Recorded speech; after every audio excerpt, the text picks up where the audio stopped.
today I would like to share something or put a question. Yeah, Yes. please. And I think it is related to boundaries. And I feel for me it's kind of hard to define what is a healthy boundary. And I'm not sure if I'm like setting a healthy boundary or not. And sometimes if I set a boundary, I feel like kind of a bit guilty, you know, if I say no to people, like I don't want to go out for dinner, for example. And rationally, I feel like it's a normal thing to just say, no, I don't want to go. And I even don't have to explain it. But then, yeah, if I say no, I feel like, maybe I should have went, and I'm not that tired as I think. Am I really so tired? Or I make a long explanation, or I even invent a lie why I cannot come. Like, no, I have a telephone call or whatever. And yeah, I have like kind of this thing, but I feel I don't know where I am at this point. And also, if I'm too compassionate or if it's right to be compassionate. So it's been like, I would say, a long life topic. So even when I went to school, my brother sometimes said like, you should be more serious or more strict to people. And I was like making more excuses like, yeah, but the person feels alone or feels like this and that or whatever. So it's not fair to do like this and that, and like these things. So I feel, or I could imagine it's related to boundaries, but I feel I cannot reflect or find like what's the matter inside of me, let's say. Yeah. And so maybe you can elaborate a bit. Yeah, absolutely. I completely get where you're coming from. It's there's so many things in what you're saying. When you take it as being compassionate towards the other person, it's oh God, there's so many layers in it. Because I've recognized myself in it. It's about understanding and seeing the issue from the other person. So you're empathic on a level that is really cutting a lot of slack for the other person. And which is lovely and is beautiful and complimentary and all of that. But if it comes from a place of trauma in you, then it's a problem. It comes from a place where there is space, and it doesn't matter. You're free to eat my last apple. It doesn't matter. Then it's another thing. But what it sounds like is that you don't have, and that is the clue to that it's founded in trauma. Because if you don't have a very clear body yes, body no to where your boundaries are, you are in no position to say yes to people stepping over, because you have no idea where they are. You're in no position to give away the last apple, because you don't know if you're going to need that apple or not, if you know what I mean. So it's about getting, instead of being in your head, and this is where we've talked about this to endlessly. Instead of being in your head and reacting, people ask, oh, so can I borrow your car next weekend? And you don't need the car, but you don't feel comfortable somebody else driving in your car. So if you have an initial, no, I don't want to do that, and then the mind comes in and say, oh, that's silly, and you should be more, you should share, and don't be like that, then it's very easy to work with, because you have a clear body no. The problem is when you don't have a clear body no. It's more like you describe it. So I think there's like I can feel like resistance, and sometimes I go over this resistance. And let's say I had like irritation sometimes with people, also at work, because I take it, and then at one point I stop being friendly, Yeah. and then everyone is like surprised, like, oh, okay, now, and then it's like uh, Yeah. a hard Yeah. Yeah. limit or Yeah. Yeah. Yeah. thing, and so it's like, okay, now I stop, and then it stop, and then I'm gone, and then it's like, what the hell? So I know that I take up too much, so I go over Yeah. definitely sometimes go over the body now with And the knowledge. Hey. and and the fun thing is that we believe, like you just said, we believe that I say yes and I say yes, and at some point I stop being friendly. You believe that you have been friendly every time you said yes, but Mm-hmm. you weren't friendly. Yeah. You weren't friendly. You know what I mean? For Yeah, for yeah. for it to be compassionate, it needs to be given freely. Mm-hmm. Otherwise, it's not compassionate. Mm-hmm. So you were not friendly. Do you Mm-hmm. see that? Yeah. So Yeah. it's so compassion and feeling into the other person's needs to be combined with your own needs. Mm-hmm. Otherwise, it's not friendly, and otherwise, it's not compassion. Mm-hmm. Mm-hmm. So if you have a very clear, for example, let's say at work somebody's saying something and you can feel a very clear body no. In the moment, what I would like for you to do is say, can I get back to you on that? They ask, can you have the meeting on Thursday? And you're feeling you're like, no, I don't want to do that. Mm-hmm. So you have a very clear body no, but you also know that that Sophie is very good at saying yes when she shouldn't. So what you do is you say, can I get back to you? I'm gonna get back to you at the end of the day or tomorrow morning, whatever. But it's just for you to give you time Mm-hmm. to get into your body and feeling into what is this about? Why Mm-hmm. why do I struggle with saying no? What is it I think will happen if I say no? What Mm-hmm. is the price that I think, it will cost if I say no?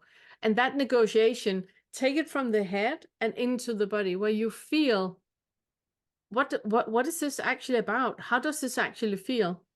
Because in a lot of Mm-hmm. cases, when you just allow yourself to feel what is coming up, it's sorted quite quickly.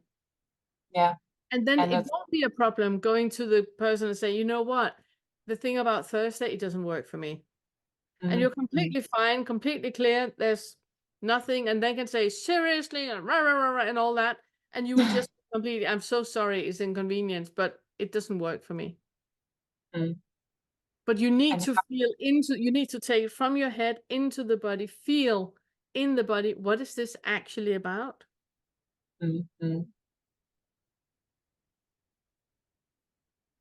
And that can be another layer, I suppose. Layer upon layer upon layer. And every Yeah. single little thing you feel into, there will be like a little bubble of identification with its own full life, Mm. you know? So where could guilt like come from? Like if I know I remember like a situation, it's not been recently so much, but like from my time in Germany, and then a friend was like, I want to go out for dinner tonight, and we kind of spent the whole day together, and I was like, no, I want to go home and I want to sleep, and I said that, and then she like repeated it like 4 or 5 times and like trying different ways, and I was like, no, no, no, and no, no, no, no, no. So I stick with that. But when I was home, I felt like should I went with her or not? So I felt like guilty, So I feel Yeah. like, okay, what is guilt about? Because it should be natural. Yeah.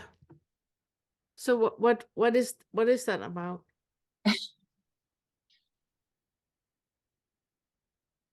Feel into your body. Don't think. Feel into your body. When you think of the situation and you've been with your girlfriend all day and she says, do you want to go and eat? And you feel, oh God, no, I'm so tired. I just want to go home. She doesn't respect a no and ask you again. Oh, come on. It's going to be so great. Let's go and eat. And you say, no, no, I'm too tired. I just want to go home. She doesn't respect the no. And she says, come on, Sophie. It's been such a great day. Come on, let's go and eat. And you start to feel, maybe I should. And she doesn't respect the no. So she keeps pushing you. Why do you think, feel why do you feel guilty? mm, to not meeting her needs, like feeling like she feels lonely and she wanted some company. I know kind of also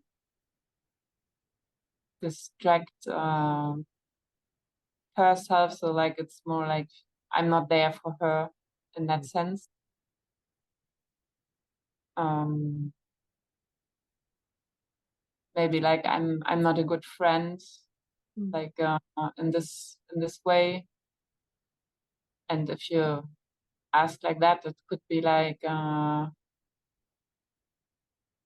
deeper layer from childhood. Like I don't behave, I don't do like what is told me to do, Mm.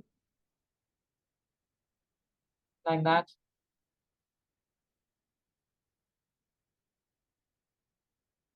Yeah, something like I could help. It's lovely to have that kind of empathy and to, want to be there for other people. But it's also important to recognize when you are putting them before yourself and in not listening to your own needs. It's lovely to want to be there for others, but you have to also be there for you. And like I said to Osha, it's also important to recognize how much you really think, like how much of what you believe you are feeling from her of her needs are really coming from her, and how much is your assumed projection of what she wants from you. Um, we have a way, especially, those of us who have a tendency of wanting to people please and step over our own boundaries and be there for other people. Often we tend to take upon ourselves that it's like we're the only ones who can Mm. be there to solve this problem for the person. Mhm, And, they really, really need us to be there. They're going to be just utterly destroyed if I don't go out to dinner with her tonight. Like and it's all on me. Realistically, maybe she just calls up somebody else. Maybe it's a completely different situation from her perspective. Most likely, you are not the only thing keeping her from a night of abject misery. So keeping in check how much we're projecting onto the situation is also very, very helpful for people like us. And yeah, and it puts you in a position where, even though it's very chameleon, it's very chameleon, where you're trying to make sure that the other's need is met. So you put yourself in a submissive position where whatever she wants, you're there, and she want to eat with you, you don't want to eat with her. Okay, I'm gonna eat with you. Like, it puts you in a very, seemingly a very submissive position. But the other way around, it puts you in a very arrogant position, Mm-hmm. as if you're the only one that she can eat with tonight. And if she's not eating with you, like Todd says, then she's not gonna be completely satisfied. mhm, So it's mhm, it's just a way to turn it around and see mhm, that it's just a belief. mhm, It's just a belief. The only thing that is true is that Sophie's tired. Sophie wanna go to bed. mhm, mhm. That's the only thing that's true, because it's the only thing that is happening in the body. Yeah, yeah. And Can I also, have sorry, yeah, I was also just saying, and it's also helpful to keep in perspective that if the other person is so self-centered that your needs of sleeping is not important to them, then Mm, there's an be careful. imbalance. Yeah, be Yeah. careful. Yeah, there's an imbalance in that friendship or that relationship that you need to watch out for. if there's a pattern of you always catering to them and it not being reciprocated in a way. Yeah, thank you. Yeah, I think it helps to consider the body yes, body no, because if you say it like this, I can clearly feel where there is the limit for me, and it's like the same with other people. So yes, I have like an open heart, and I like listening to people, but some overdo. But then I feel like inside, okay, this is like kind of too much. There, I feel like they're overtaken my attention or my capacity, and yeah, to go there, I can work with, or what means work with that, but that's a good bridge. Yeah, and like Todd says, also look into the relationship.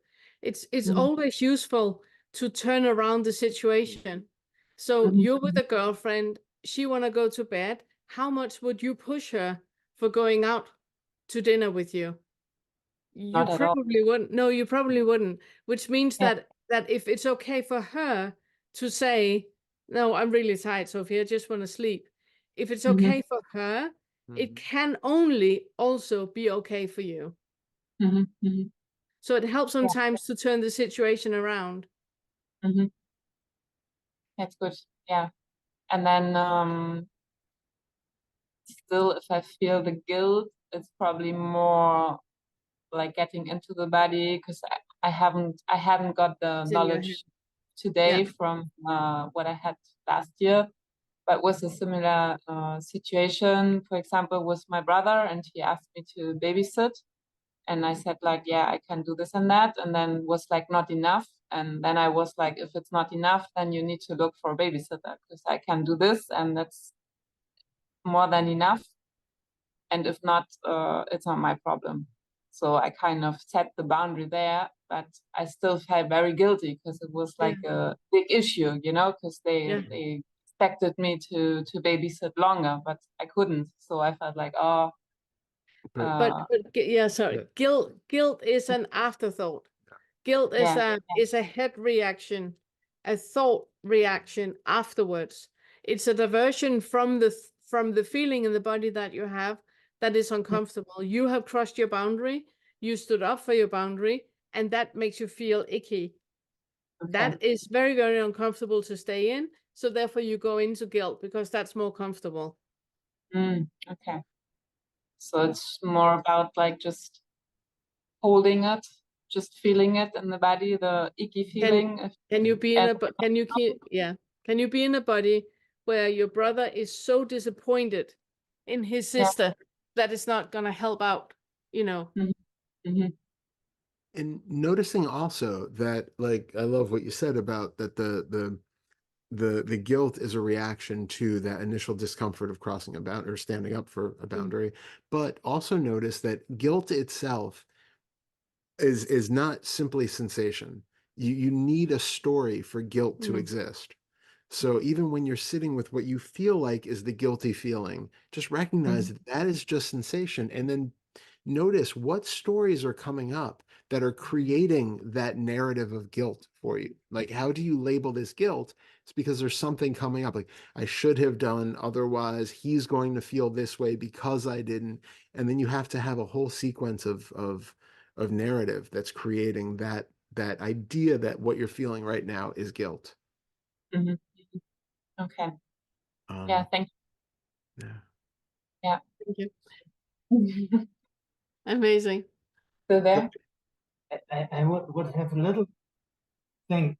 Could it not, the dinner situation not also come from being a passive aggressive bully, by kind of seeing the tendency to manipulate in the other person and kind of realize on some deeper level that she wouldn't ask so much if there wouldn't be a different problem? Like, it's not about the dinner. It could be she really needs someone right now, but she can't express that. And because Sophie would maybe sometimes, I'm not sure, have similar tendencies, that she can kind of feel that it's not really about the dinner, but there's something behind that the other person can't express. And that's where the compassion comes from, because she can see yourself in it? Yeah, absolutely. But again, it's not Sophie's, it's the girlfriend's. You know, it's great to be empathic and compassionate towards another person. And it's great to say, like Sophie did, yes, I would love to babysit, for 5 hours. And then they say it's actually going to be for 11. It's okay for her to say, okay, that's too much for me. Just because they had an issue with saying to Sophie from the beginning, it's 11 hours of babysitting. They had an issue with saying that. That is still their issue. It's not Sophie's. Mm-hmm. So if they have an issue with expressing their needs, they should take that up with their therapist, not take it out on Sophie.